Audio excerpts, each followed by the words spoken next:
The question is find the slope of the normal to the curve x is equal to 1 minus a sine theta, y is equal to b cos square theta at theta is equal to pi by 2. So let's see how we are going to solve the given problem. तो चलिए शुरू करते हैं। देखिए सबसे पहले मैं question के थोड़े कंसेप्चुअल पार्ट पे बात कर लेता हूँ कि क्या कॉन्सेप्ट हमें यहाँ पे यूज करना होगा। देखिए मान के चलिए आपके पास कोई भी एक फंक्शन है। लेट मैं फंक्शन को एक रफली स्केच कर लेता हूँ कि लेट ये आपके पास कोई भी एक फंक्शन है y is equal to F X and suppose there is a point on the curve which is alpha comma beta. और इनकेस अगर आप गिवन पॉइंट पे कोई एक टेंजेंट बनाते हैं, लेट मैंने यहाँ पे एक टेंजेंट बना दिया, और इनकेस अगर आपको इस टेंजेंट का स्लोप रिक्वायर्ड है तो स्लोप ऑफ द टेंजेंट आपके पास होता है m is your dy over dx at the point alpha comma beta. अब इसका मीनिंग क्या है? देखिए जब भी आप किसी कर्व पे टेंजेंट का स्लोप निकालने जा रहे हैं तो सबसे पहले आप फंक्शन को डिफरेंशिएट करिए, और जिस पॉइंट पे आप टेंजेंट का स्लोप निकालने जा रहे हैं वो कोऑर्डिनेट भी आपको गिवन फंक्शन में सबमिट करना पड़ेगा। Then only you are able to get the slope of the tangent. एक और कॉन्सेप्ट अभी यहाँ पे हमें और समझना होगा कि इसने क्वेश्चन में टेंजेंट की बात नहीं की है, इसने क्वेश्चन में बात की है नॉर्मल की। अब ये नॉर्मल क्या है?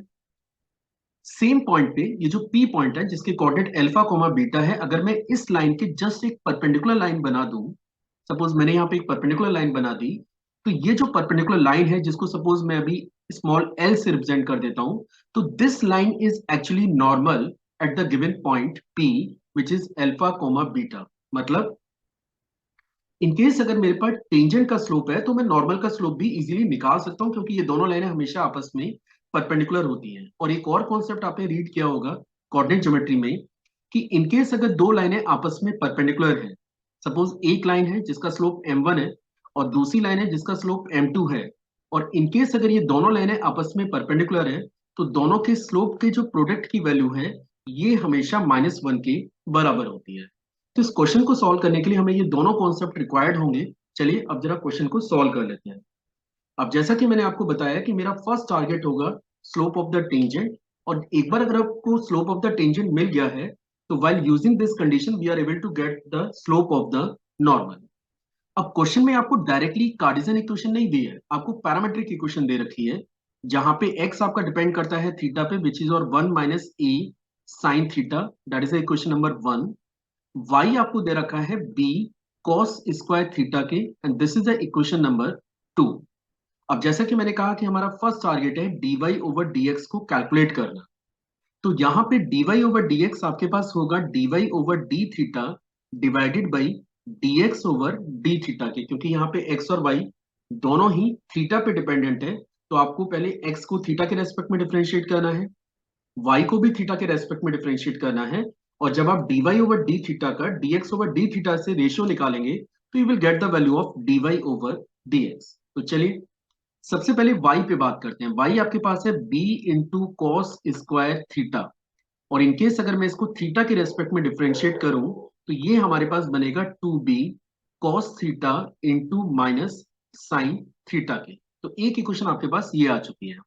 चलिए अब x के फंक्शन को भी यूज कर लेते हैं। x हमारे पास है 1 माइनस ए साइन थीटा के, और इनकेस अगर मैं यहाँ पे dx ओवर डी थीटा निकालता हूं तो ये हमारे पास आएगा 0 minus A into cos of theta के। अब जैसा कि मैंने अभी आपको बताया कि अगर आपको dy ओवर dx रिक्वायर्ड है तो dy ओवर dx निकालने के लिए आपको पहले निकालना है dy ओवर डी थीटा, फिर आपको निकालना है dx ओवर डी थीटा। अब अगर dy ओवर डी थीटा की बात करेंगे तो ये हमारे पास होगा 2b cos theta into minus sine theta के, और dx ओवर डी थीटा की अगर बात करें तो ये भी हमने निकाल के रखा हुआ है, ये हमारे पास है माइनस के a और cos थीटा के। अब आप चेक करिए कि इसमें थोड़ा सा मैनिपुलेशन है वो हम लोग कर लेते हैं। यहाँ पे आप देख सकते हैं कि -1 से -1 आपका कैंसिल हो रहा है, cos थीटा से cos थीटा कैंसिल हो रहा है, और इसको फर्दर सिंप्लीफाई करेंगे तो ये हमें मिलेगा 2b upon A, that is 2b upon A into sine theta के। अब देखिए थीटा की वैल्यू क्या दी है, किस लोकेशन पे आपको नॉर्मल का स्लोप निकालना है। वैसे अभी तो हमारे पास टेंजेंट का स्लोप आने जा रहा है, पहले वही निकाल लेते हैं। थीटा आपके पास है पाई बाय 2, तो अगर मैं स्लोप ऑफ टेंजेंट की बात करूं, स्लोप ऑफ टेंजेंट की बात करें at theta is equal to pi by 2, ये हमारे पास, अगर मैं सपोज इसको m1 से रिप्रेजेंट कर रहा हूं, तो m1 हमारे पास होगा 2b/a into sine pi by 2k। अब जैसा कि आप जानते हैं कि साइन पाई बाई 2 आपका 1 के इक्वल होता है, तो ये रिजल्ट निकल के आ गया 2b/a। पर again I repeat, this is the slope of the tangent, और आपको निकालना है slope of the normal.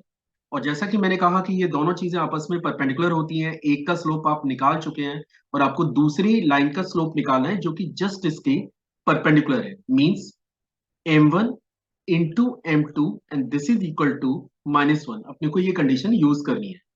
m1 हमारे पास है 2b/a, m2 अननोन है जो कि नॉर्मल का स्लोप है, और ये आपका -1 के इक्वल है। मींस आप यहाँ पे कमेंट कर सकते हैं कि m2 is your -a/2b, and finally this is the slope of the normal.